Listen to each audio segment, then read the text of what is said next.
गुरुवार व्रत कथा। गुरुवार व्रत की पूरी कथा जिसे सुनने से मिलेगी देव बृहस्पति की कृपा। देव गुरु बृहस्पति को बुद्धि और शिक्षा का कारक माना जाता है। गुरुवार को बृहस्पति देव की पूजा करने से धन, विद्या, मान सम्मान, प्रतिष्ठा और कई अन्य मनोवांछित फल की प्राप्ति होती है।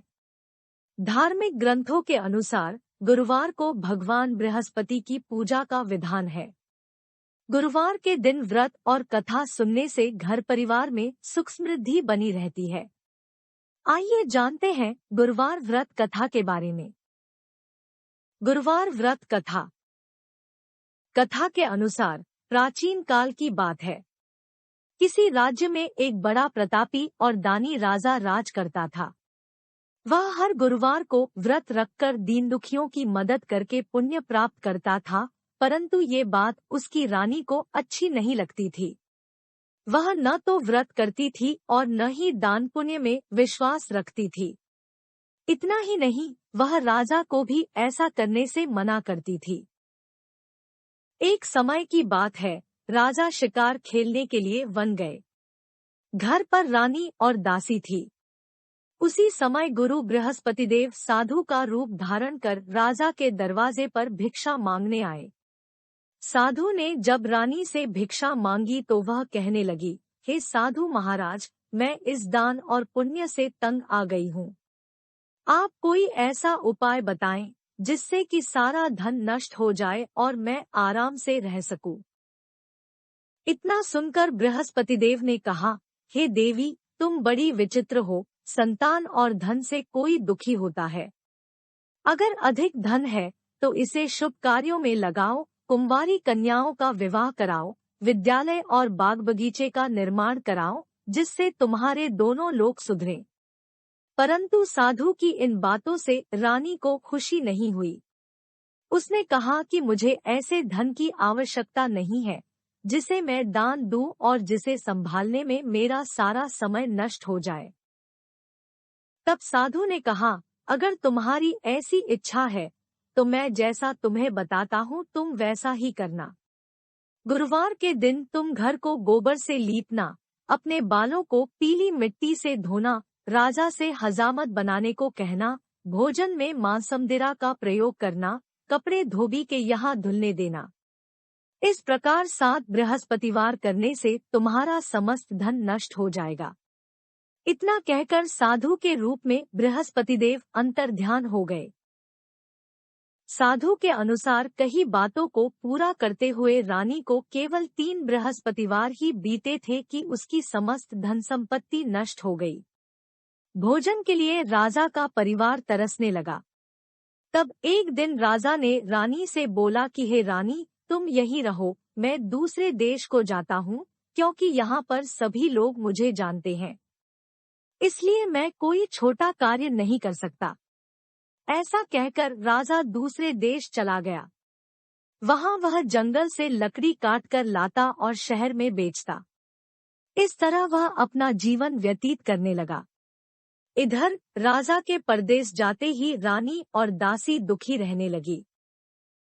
एक बार जब रानी और दासी को 7 दिन तक बिना भोजन के रहना पड़ा, तो रानी ने अपनी दासी से कहा, हे दासी, पास ही के नगर में मेरी बहन रहती है। वह बड़ी धनवान है। तू उसके पास जा और कुछ ले आ, ताकि थोड़ी बहुत गुजर बसर हो जाए। दासी रानी की बहन के पास गई। उस दिन गुरुवार था और रानी की बहन उस समय बृहस्पतिवार व्रत की कथा सुन रही थी। दासी ने रानी की बहन को अपनी रानी का संदेश दिया, लेकिन रानी की बड़ी बहन ने कोई उत्तर नहीं दिया। जब दासी को रानी की बहन से कोई उत्तर नहीं मिला तो वह बहुत दुखी हुई और उसे क्रोध भी आया। दासी ने वापस आकर रानी को सारी बात बता दी। ये सुनकर रानी ने अपने भाग्य को कोसा। उधर रानी की बहन ने सोचा कि मेरी बहन की दासी आई थी, परंतु मैं उससे नहीं बोली, इससे वह बहुत दुखी हुई होगी। कथा सुनकर और पूजा समाप्त करके वह अपनी बहन के घर आई और कहने लगी, हे बहन, मैं बृहस्पतिवार का व्रत कर रही थी। तुम्हारी दासी मेरे घर आई थी, परंतु जब तक कथा होती है तब तक न तो उठते हैं और न ही बोलते हैं, इसलिए मैं नहीं बोली। बताओ दासी क्यों आई थी? रानी बोली, बहन तुमसे क्या छिपाऊं, हमारे घर में खाने तक को अनाज नहीं है। ऐसा कहते कहते रानी की आंखें भर आई। उसने दासी समेत पिछले 7 दिनों से भूखे रहने की पूरी बात अपनी बहन को बता दी। रानी की बहन बोली, देखो बहन, भगवान बृहस्पतिदेव सबकी मनोकामना को पूर्ण करते हैं। देखो शायद तुम्हारे घर में अनाज रखा हो।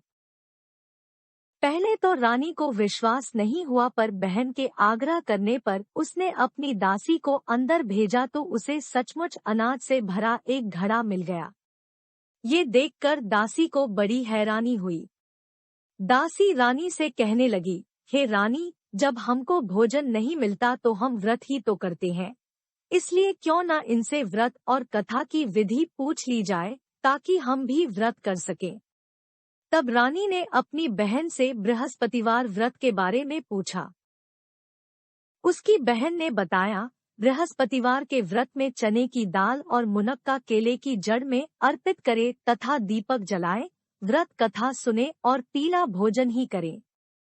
इससे बृहस्पतिदेव और भगवान विष्णु प्रसन्न होते हैं।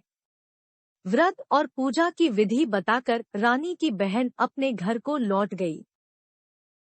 7 दिन के बाद जब गुरुवार आया तो रानी और दासी ने व्रत रखा। वह घुड़साल में जाकर चना और गुड़ लेकर आई। फिर उससे केले की जड़ तथा विष्णु भगवान की पूजा की। अब पीला भोजन की चिंता को लेकर दोनों बहुत दुखी हुई। चूंकि उन्होंने व्रत रखा था इसलिए बृहस्पतिदेव उनसे प्रसन्न थे। वह एक साधारण व्यक्ति का रूप धारण कर 2 थालों में पीला भोजन दासी को दे गए। भोजन पाकर दासी प्रसन्न हुई और फिर रानी के साथ मिलकर भोजन ग्रहण किया। उसके बाद वह सभी गुरुवार को व्रत और पूजा करने लगी। बृहस्पति देव की कृपा से उनके पास फिर से धन संपत्ति आ गई, परंतु रानी फिर से पहले की तरह आलस्य करने लगी।